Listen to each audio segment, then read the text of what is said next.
परिचय का मोहताज नहीं रह गया। ये वो शख्स है जो आजकल सुर्खियों में है। ये वो नाम है मनिंदर, जिसे लेकर लोग वीरता पुरस्कार की डिमांड कर रहे हैं और जिसे आजकल कहीं ना कहीं खबरों में वो बहुत तरीके से कि किस तरह से इसने वीरता दिखाकर जान बचाने की कोशिश की, उसके बाद पुलिस का दबाव और तमाम तरह की जो कथाएं हैं, तमाम तरह की जो बातें हैं, कहानियां हैं, तथ्य हैं, वो सब आजकल मीडिया में चल रहे हैं। तो हमने सोचा कि इनके पास आकर इनसे पूछना चाहिए कि आखिर असली सच्चाई क्या है, वो बात क्या है जो कहीं ना कहीं जनता के सामने आनी चाहिए। तो सबसे पहले तो मनिंदर जी, आपका हमारे चैनल पे बहुत बहुत स्वागत है।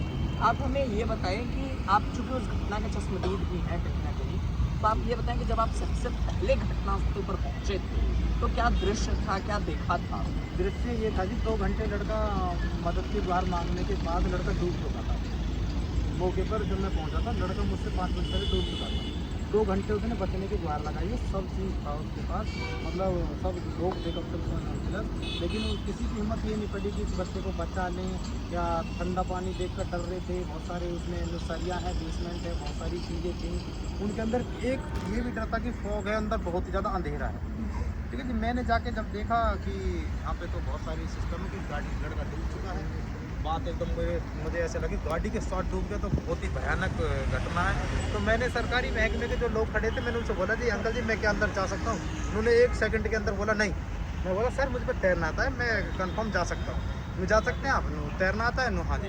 ठीक है तो आप जाइए। मैं अंदर गया, कमर से रस्सा बांध कर मैं अंदर गया, जाके देखा मैंने तो लड़का मतलब कहीं से कहीं तक नहीं था। कम से कम 50 मीटर अंदर गया हूँ। 50 मीटर अंदर जाने के बाद मैंने कहा 30 से 40 मिनट उस भाई को खोजा है, लेफ्ट राइट स्ट्रेट सब जगह देख लिया था।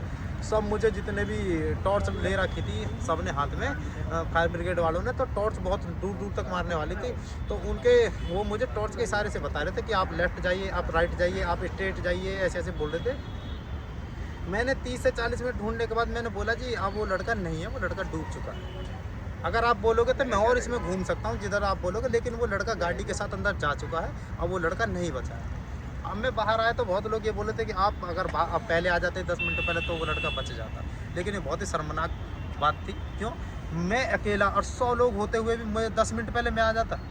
100 लोगों में किसी में भी हिम्मत नहीं थी कि अंदर जा सके, ठंडे पानी से डर गए। और जैसे हमें कुछ लोगों ने ये भी बताया कि अभी से 10-15 दिन पहले ही वहाँ एक ट्रक का भी हादसा हुआ था जी। और उसमें भी शायद आपने कुछ किरदार इसी तरह का निभाया था। आप उस घटना के बारे में बताएं जो लोग आज लोगों तक नहीं पहुँची है वो बात। उस घटना को भी हमने समय रहते हुए ज़्यादा गंभीर ना होने दिया, वरना अगर हम समय रहते अगर ना बचा पाते उस लड़के को, उसकी भी सेम घटना यही होती, सेम मौत पानी में डूबने के कारण। उस पे तैरना में नहीं आता जो बंदा पानी में गिरा था, और प्लस में एक अनजान जगह अंधेरे में 10 फुट गहरे गड्ढे में वो गिरा हुआ था। उसे ये ही नहीं पता था मैं कहाँ हूँ, फान भी उसी के साथ पानी में गिर चुका था। कम से कम इस लड़के ने कांटेक्ट तो किया था, सबसे बुलाया तो था, लेकिन ये तो गिरने के बाद इसकी आवाज़ भी नहीं आती, इतनी धुंध थी उस दिन।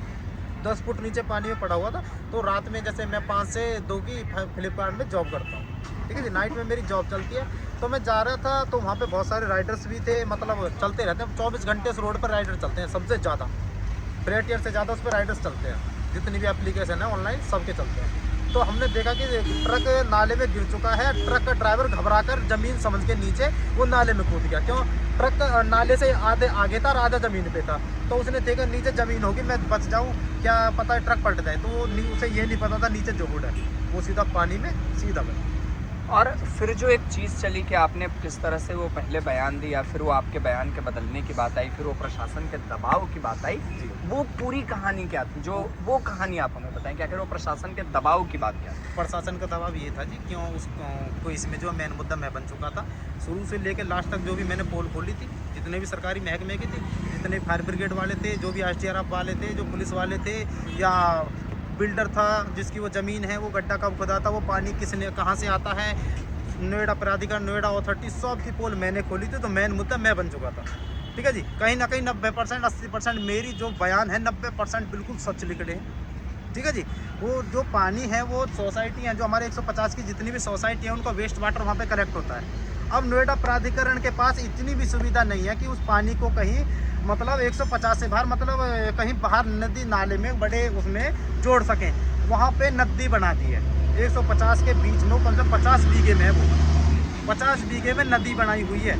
नाले भी ऐसे हैं, अगर मैं तैरने वाला कितना तगड़ा सही, अगर मैं गिर जाऊं ना, मैं अकेला किसी भी कीमत पे उस नाले में से नहीं निकल सकता। इतना गंभीर नाला है वो।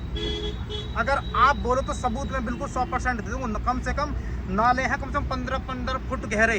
अगर कोई गिर भी जाए ना, तैरने वाला कितना तैर लेगा, क्या घंटे तैर लेगा, अंत में वो भी डूबेगा। उसमें कोई ऐसी सुविधा नहीं है, अगर आदमी भी गिर जाए तैरने वाला वो भी नहीं बचेगा।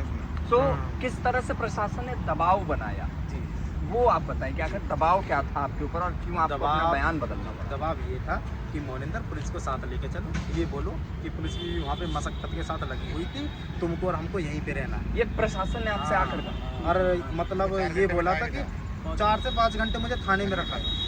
आपको मतलब आपने मदद की कोशिश की, उसके बाद आपको 4-5 घंटे जी। बिठा कर भी रखा? झूठ बोल के बुलाया था, बोले थे कि हमारे सीनियर अधिकारी बैठे हुए उनसे मीटिंग करवानी है तुम्हारी।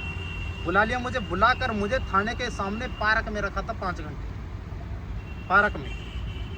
मैं बोला था सर मेरी मीटिंग वगैरह कुछ भी नहीं, मोनिंदर और कुछ नहीं करना है सर, अभी डीजीपी सर आए हुए हैं और एसीपी सर, सबकी मीटिंग चल रही है थाने में। उन्होंने बोल दिया कि उसी लड़के से जो भी मदद मांगनी है, जो बनानी है वीडियो बनवा लो।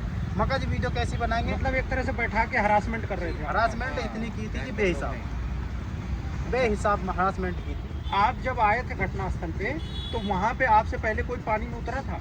नहीं, कोई नहीं उतरा। उतरे हुए थे ढूंगे पानी में मात्र फायर ब्रिगेड वाले। ये बताइए, इनके पास जो मैं देख पा रहा हूँ, जो मुझे समझ में आ रहा है कि इनके पास रस्सी जो है बिल्कुल थी ही नहीं, ऐसा लग रहा है। हाँ, क्योंकि अगर रस्सी होती तो कम से कम एक बार प्रयास तो कर सकते। मैं बताता हूँ, मुझसे पहले फायर ब्रिगेड वाले वहाँ पर थे, रस्सी मौजूद थी। अगर कोई ये बोल रहे हैं कि नहीं है तो मेरे हिसाब से तो ये चीज़ बिल्कुल गलत है। रस्सी फेंकने का प्रयास किया था? हाँ, रस्सी फेंकने का उन्होंने प्रयास किया, लेकिन उसके पास तक नहीं पहुंच पा रही थी। लेकिन एक चीज़ बताएं, फायर ब्रिगेड वाले लोग जितने जो है ऐसी आपदा के लिए पर्सनली तैयार किए जाते हैं, हाँ। उन पे तैरना क्यों नहीं आता? ये भी तो बहुत बड़ा सवाल है। तैरना क्यों नहीं आता था? जब उनके आंखों के सामने 100 लोगों से लड़के ने लास्ट में भीख मांगी है, प्लीज पापा मुझे बचा लो, पापा मैं मरना नहीं चाहता। मतलब कोई पानी में उतरने का कोई जरा सा भीगना भी नहीं चाहता था। नहीं, ये भीगना तो चाहते थे, वो बस दिखावे के लिए पानी में उतर गए थे, लेकिन अंदर नहीं जाना पाए। एसडीआरएफ और एनडीआरएफ की जो टीम थी वो कहीं ना कहीं दिखावे के लिए, तो आपको नहीं लगता कि जब उन्होंने आपको रोका और उसमें जो समय लगा, अगर वो आपको नहीं रोकते, अगर वो आपको जाने देते तो शायद आज हालात कुछ और होते? नहीं, मैं पहले बताऊंगा तुमको, मुझसे पहले जो लड़के थे उनको रोका गया था, मैं नहीं रुका था। मैंने बोला था सर मैं तैर सकता हूँ, मुझे जाने दीजिए प्लीज। मतलब आपसे पहले भी रोका गया था? हाँ, मुझसे पहले एक तो लड़के ने बोला था, मुझे वो नहीं पता कौन थे, पर वो भी राइडर ही थे। उनको रोक दिया था, तुम बिल्कुल भी नहीं जा सकते। वो लोकल नहीं थे, वो बाहर के लोग थे, ठीक है जी। वो रुक गए थे, ठीक है, लेकिन मैंने जिद करके उन्होंने मुझे 2 ही मिनट में परमिशन दी थी, ठीक है आप जा सकते हैं। तो मैं तुरंत ही जाग गया था। मुझे इसलिए मना इसलिए किया जा रहा था कि मुझ पे, उन्हें ये नहीं पता था कि मुझ पे तैरना आता है। जब मैंने बोला कि जी मुझ पे तैरना आता है तो वो बोल रहे थे ठीक है तो आप जा सकते हैं। तो अभी जब इस घटना को 4 दिन हो चुके हैं, अभी आप पर क्या प्रशासन से कोई दिक्कत है, कोई किसी तरह का कोई प्रभाव या कोई दबाव अभी जो आप प्रशासन से झेल रहे हो? घटना को आज 22 तारीख है, घटना को 16 तारीख की रात को हुआ था, आज 6वां दिन है घटना को, ठीक है जी। आज तक भी मतलब ऐसा सिस्टम है कि जो सोशल मीडिया मतलब जो हमारा सरकारी महकमा है, जिनकी लोकल में पकड़ है, जो भी है, मतलब वो लोकल लोगों से ये बोल रहे हैं कि यार मोनिंदर को रोक लो वगैरह, सोशल मीडिया के सामने ना आए, पत्रकार से बात ना करे प्लीज। अभी किस तरह की धमकी भी आ रही? क्या धमकी मेरे पास किसी की भी नहीं आई है, लेकिन प्रशासन ने कल से आज में जैसे हम लोगों ने प्रयास किया आपसे संपर्क करने का, जी, तो कहीं से मतलब आपके नंबर भी बंद हुए, तो क्या इस तरह की कोई धमकी या परिवार को भी कुछ लोग बता रहे हैं आपके पिताजी मतलब को आप भी किसी तरह से असुरक्षित महसूस कर रहे हैं या प्रशासन का कोई या दबाव परिवार जो में किसी को बहुत ज्यादा ही आप पर आ रहा हो? जी, पुलिस ने पूरी प्लानिंग बना रखी है मुझे एक केस को ठंडा होने के बाद पेलने की। बाकायदा मेरे पास 2 लड़के हैं, उन्होंने पुलिस वालों के कानों से सुना है वो घटना स्थल पर कल कि वो ये बोल रहे थे कि इस केस को थोड़ा ठंडा होने दे, इसको तो डंडा दिया जाएगा। मतलब पुलिस वाले आपको, मतलब आप दर्शक ये चीज ध्यान से सुने, एक शख्स जिसने जान बचाने की कोशिश की, जिसे कहीं ना कहीं इनाम का जो हकदार है, पुलिस कह रही है कि वो आपको इस घटना को ठंडा होने के बाद वो आप पर और ज्यादा कड़ी कार्रवाई करेगी। जी, कार्रवाई होगी। ऐसा है जी, हमारे जो है पारिवारिक मामले हैं, 1-2 पारिवारिक है, बाहर का एक भी कुछ नहीं है हमारे पास, ठीक है जी। मैं मजदूरी करने वाला इंसान हूँ, कोई ऐसा आदमी नहीं हूँ, ठीक है जी। हमारे पारिवारिक मामले गांव बस्ती परिवार क्षेत्र में सबके साथ होते हैं, गांव बस्ती में सबके साथ होते हैं, चाचा ताऊ के जो नॉर्मली लपड़े, तो पुलिस वालों के से हमारी मुलाकात होती रहती थी। तो एक पत्रकार ने गलती से ये पूछ रहे थे कि मोनिंदर के बारे में आप क्या कहना चाहेंगे, तो उन्होंने चलते चलते ने ये बोला था कि मोनिंदर पे तो गुंडा एक्ट लगी हुई है। पुलिस वाले ने ये चीज कही आपको लेकर? लेकिन ये गलत है बिल्कुल, गुंडा एक्ट मुझ पे कुछ नहीं किसी भी तरीका की। जो 1-2 हमारे पारिवारिक मामले हैं वो नॉर्मली चले हुए हैं, वो सब के चलते हैं, गांव बस्ती कहीं भी चले जाइए, गलत तरीके जी, से ही गलत लगाना तरीके है, से तो मेरी कुछ भी इमेज लगाना खराब है, किया वो जा अलग रहा चीज़ है। एक छवि खराब करने के लिए बस। सच्चाई है। मेरे गांव में जितने भी लोग हैं या क्षेत्र में जो भी सबको पता है, मेरे ऊपर जो और भी मुकदमे हैं, वे बिल्कुल साफ झूठे हैं। मैं आज तक भी जेल क्यों नहीं गया अगर मैं गलत हूँ तो? सही हूँ, है ना? और गलत हूँ इन तो। झूठे मुकदमों को हथियार बनाकर आपको घेरने की तैयारी है। प्लानिंग है, पूरी प्लानिंग है, उन्हीं केसों को तोड़ मरोड़ कर मुझे जेल में डालने की पूरी प्लानिंग बना चुकी है पुलिस। और एक मैं केस को तुम्हें अभी on तीन camera एक बोल केस रहा को हूँ, 3 पूरी केस प्लानिंग है। बनाती हैं। वैसे इस 3 केस को फाइल हो ठंडा चुकी है होने का उसके। देरी कर रहे हैं। सर जब आप- मैंने जी सर आप बताइए जिसको